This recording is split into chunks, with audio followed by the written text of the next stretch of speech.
Assalamualaikum warahmatullahi wabarakatuh. Halo teman-teman, perkenalkan, kami dari kelompok 4 akan mempresentasikan mata kuliah Organisasi dan Arsitektur Komputer. Pada kesempatan kali ini, kami akan menjelaskan materi mengenai memori. Sebelumnya, izinkanlah kami dari kelompok 4 untuk memperkenalkan diri. Perkenalkan, nama saya Dianita Adrianti Halid, NIM 426200006, dan teman saya Inayat Taskia Salsabila, NIM 4262017, kelas 1A D4 Teknik Multimedia dan Jaringan.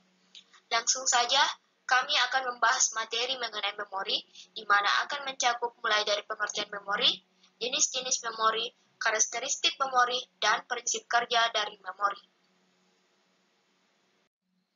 1. Pengertian memori. Memori atau lebih tepat disebut memori fisik merupakan istilah generik yang merujuk pada media penyimpanan data sementara pada komputer. Memori berfungsi sebagai tempat penyimpanan informasi yang harus diatur dan dijaga sebaik-baiknya. Memori biasanya disebut juga dengan istilah computer storage. Komputer memori atau memori merupakan piranti komputer yang digunakan sebagai media penyimpanan data dan informasi saat menggunakan komputer.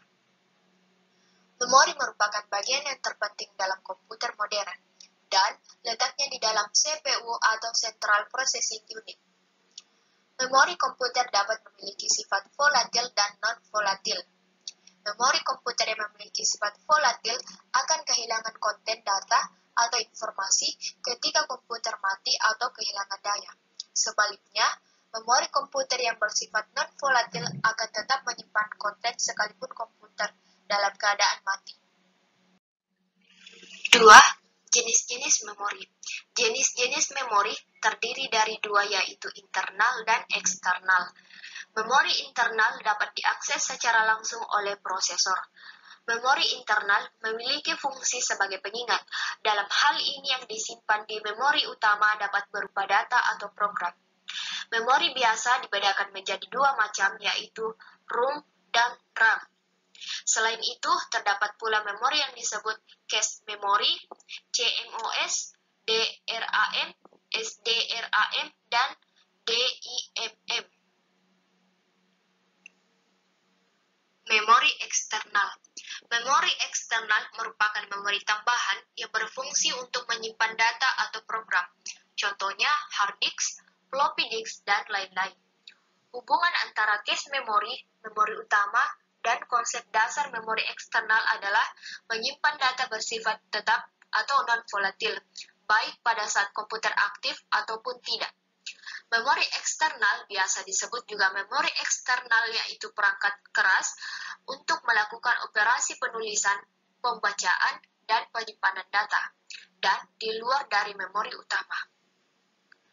Memori eksternal mempunyai dua tujuan utama, yaitu sebagai penyimpan permanen untuk membantu fungsi RAM, dan yang untuk mendapatkan memori murah yang berkapasitas tinggi bagi penggunaan jangka waktu panjang. Memori sekunder dapat diklarifikasikan menjadi dua, yaitu memori utama atau main memory dan memori sekunder atau secondary memory. 1. Memori utama atau main memory. Memori utama digunakan sebagai akses data cepat oleh prosesor dan tidak berfungsi sebagai tempat untuk menyimpan data. Memori utama dapat diklarifikasikan menjadi dua, yaitu ROM atau read-only memory, dan RAM, yaitu random access memory, atau juga dikenal dengan read and write memory atau RWM. Read-only memory atau ROM yaitu jenis memori yang kontennya tidak hilang ketika komputer mati atau kehilangan daya.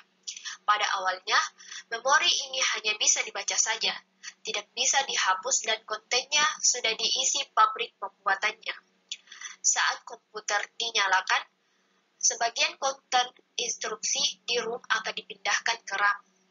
Instruksi-instruksi yang ada di ROM diantaranya adalah instruksi untuk membaca sistem operasi, memeriksa semua komponen dari sistem, dan menampilkan pesan di layar.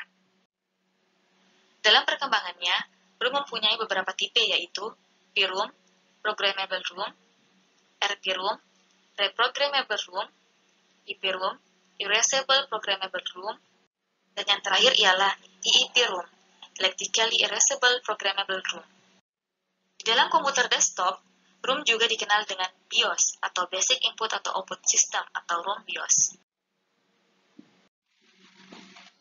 Random Access Memory atau RAM adalah kumpulan chip memori berupa IC yang terdiri dari jutaan transistor dan kapasitor. RAM merupakan tempat penyimpanan sementara dari komputer saat dijalankan dan dapat diakses secara acak atau random. Konten dari RAM dapat dirubah atau diganti dan bersifat volatil. Fungsi utama RAM adalah mempercepat pemrosesan data karena dapat disimpan dan diambil kembali dengan sangat cepat. Semakin besar RAM yang dimiliki komputer, semakin cepat pula kinerja dari komputer tersebut.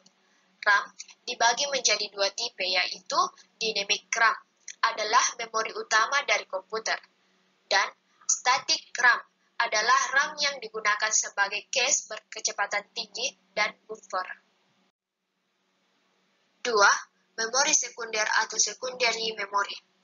Memori sekunder bersifat non-volatil dan digunakan sebagai perangkat penyimpanan skala besar untuk menyimpan data dan program secara permanen.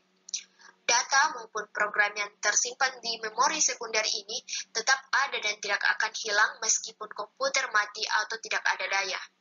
Data ini bisa disalin ke berbagai macam perangkat memori sekunder lainnya, dan akan tetap sama apabila dibuka di komputer lain.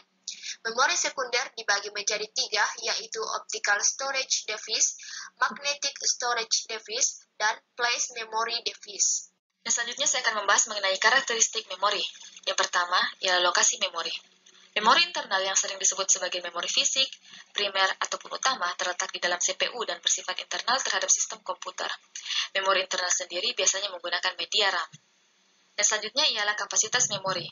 Biasanya, kapasitas memori internal dinyatakan dalam bentuk byte. 1 byte sama dengan 8 bit atau word. Panjang word pada umumnya adalah 8, 16, dan 32 bit. Yang selanjutnya, satuan transfer. Satuan transfer sama dengan jumlah saluran data yang masuk dan keluar dari modul memori.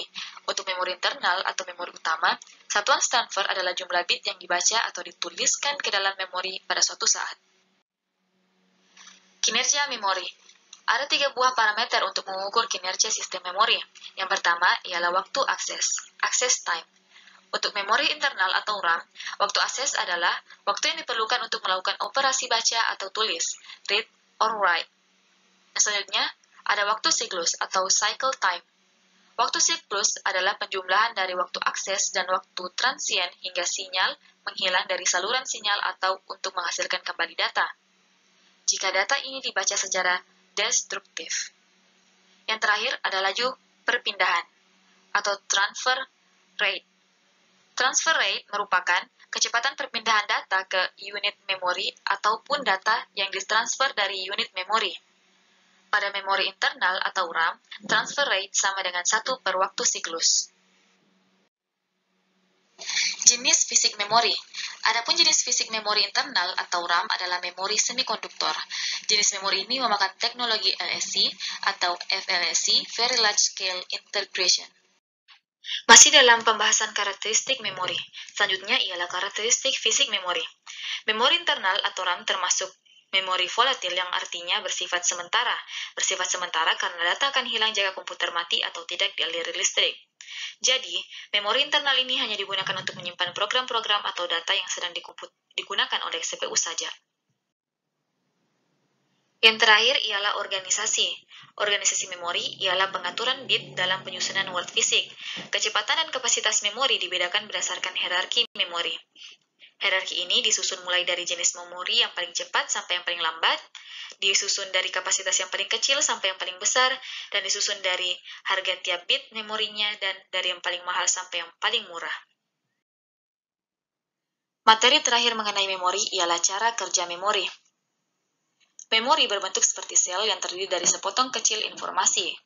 Informasi dalam memori dapat berupa data ataupun instruksi kepada komputer untuk melakukan sesuatu. Data di dalam memori dapat menjadi suatu perintah untuk keadaan tertentu. Informasi disimpan dalam memori sebagai angka biner.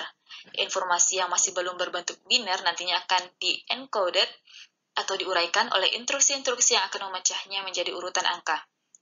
Instruksi pemecahan informasi yang lebih kompleks dapat digunakan untuk menyimpan suara, gambar, video, dan beragam informasi lainnya. Informasi yang disimpan dalam satu sel itulah yang disebut dengan byte. Memori bisa ditulis dan dihapus berulang kali sesuai dengan penggunaannya. Setiap alamat dari lokasi memori dituliskan dalam bilangan heksadesimal atau basis 16. Kemudian, CPU akan melacak lokasi tersebut lalu membaca dan menuliskan data. Adapun transistor dan kapasitor di dalam chip memori diatur dalam bentuk baris dan juga kolom. Memori internal komputer yang paling umum adalah RAM atau Random Access Memory yang mampu menyimpan data sementara secara optimal dikarenakan dapat mengambil dan menyimpan data dengan lebih cepat.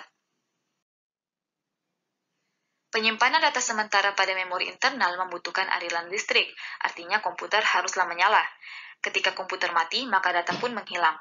Saat komputer dinyalakan, beban BIOS atau Basic Input-Output System dari ROM, Read-Only Memory, dan controller memori mengecek semua alamat memori guna memastikan tidak ada error di dalamnya.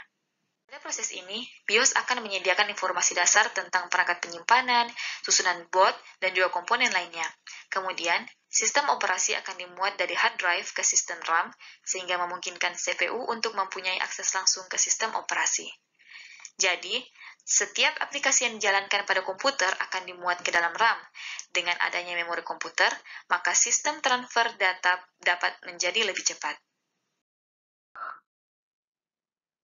Baiklah, demikianlah dari presentasi kami. Adanya salah kata dan kurang lebihnya mohon dimaafkan. Terima kasih atas perhatiannya dan semoga bermanfaat. Wabillahi taufiq wa hidayah. Assalamualaikum warahmatullahi wabarakatuh.